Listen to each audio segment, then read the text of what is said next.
Hello, this is PG, welcome back to the channel. Today I'm reviewing Bomb Rush Cyberfunk. The game is available on PC and all major consoles. Bomb Rush Cyberfunk is an action-adventure platforming game developed by Team Reptile. You play as a gang called the Bomb Rush Crew and embark on a mission to take back the 5 boroughs of New Amsterdam to become the top dogs in the city. Okay, gameplay. Well, after the quite tedious prologue, you're thrust into New Amsterdam to start your takeover of the town. Your character can use a skateboard, inline skates, a BMX, or just use free running.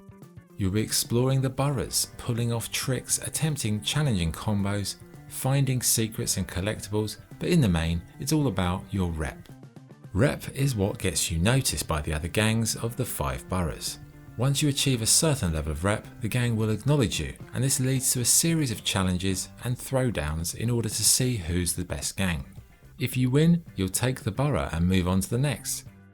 Your rep is tied to your graffiti, and for the most part that's what you do here. You explore, you look for flashing graffiti points, and then you cover up the rival gang's artwork with your own. Adding graffiti is simple, you just click a button, then use the joystick to select which direction to paint, with different directions leading to different designs, but I would say it is quite hard to remember which one works for which. The real challenge comes in getting to these graffiti points. Some areas are ground level, they're small and they're easy to complete, but as you progress you'll really have to work out how you're going to get to them. What do you have to grind on, what walls you have to jump off, and which secrets do you have to uncover to find the route up to the highest ones. Now your character's got a flip phone. This is really useful because you can then view a mini map, and this map will show you where all the things are that you need to sort of notice in the level. You can also check your graffiti designs, you can change the music, you can even play a funny little video game.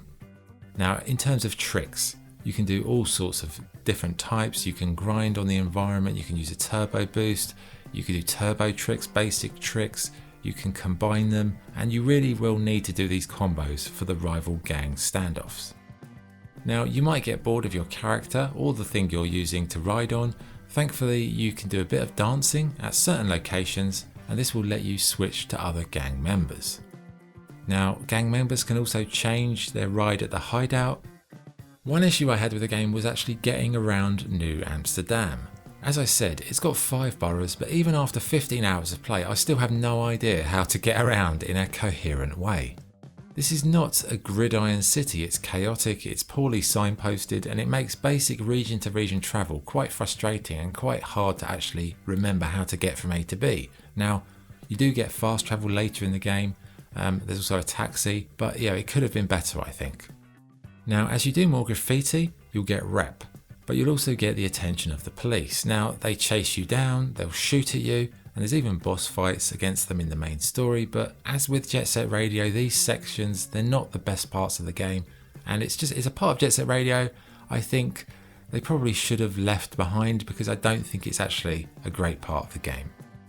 What else? Well, that's mostly it. The boroughs do have lots of sneaky nooks and crannies with hidden items like graffiti designs, clothing, colour schemes for the rides.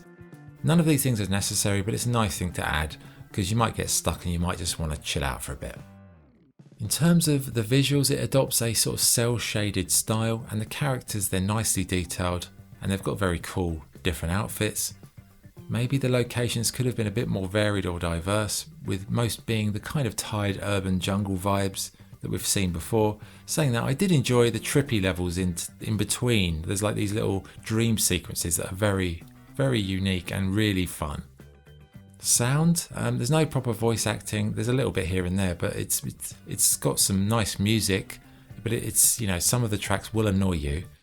There's also not much ambient sound. If you turn the music off, there's almost no ambience, which is a bit strange, but it's also worth noting for Jet Set Radio fans, some of the music was composed by Hideki Naganuma, who was involved in Jet Set Radio's music, so that's a nice little nod to that kind of origin inspiration. Now, before I go on to the verdict, I just need to say a big thank you to the 2 artists who provided the cover art on the screen right now. This is obviously an homage to Jet Set Radio and Bomb Rush Cyberfunk and how one has inspired the other. The two artists in question, the first one is Luís Gustavo Reborn. On Instagram he's reborn_neo_art. And the second artist is Rafael Calizot. I hope I've pronounced that correctly. And again, on Instagram that's Rafael_Calizot. I will put links in the comments and the description to their Instagram pages if you'd like to look at their other work. Again, guys, I appreciate you letting me use it. Thank you. It's a beautiful piece. It really captures the essence of it. Great work. And again, thank you for letting me use it. Anyway, verdict. Bomb Rush Cyberfunk is an entertaining and challenging platform adventure game that carries on the good work done by Jet Set Radio back in the day. Maybe it does try too hard to replicate Jet Set Radio, even copying parts of that game that didn't really work, but it does add a lot of new and fun stuff. It's very slick, it's polished, and it's something that I enjoyed for like most of the playthrough. Whether it's the stylish visuals, to the funky soundtrack, and even the variety of skateboards, free running, blades, BMX, there's something here for everyone. So on the whole, if you liked Jet Set Radio back in the day, this game is an absolute must. Maybe it's slightly overpriced, I think it's about £35, which is a bit steep for like an indie, but in the sales, maybe you can pick it up for about 20. It's very much worth it if you're a fan of the series. Anyway, scoring Bomb Rush Cyberfunk, 8 out of 10. That was the review. Thank you for watching. This is PG, signing off. Cheers.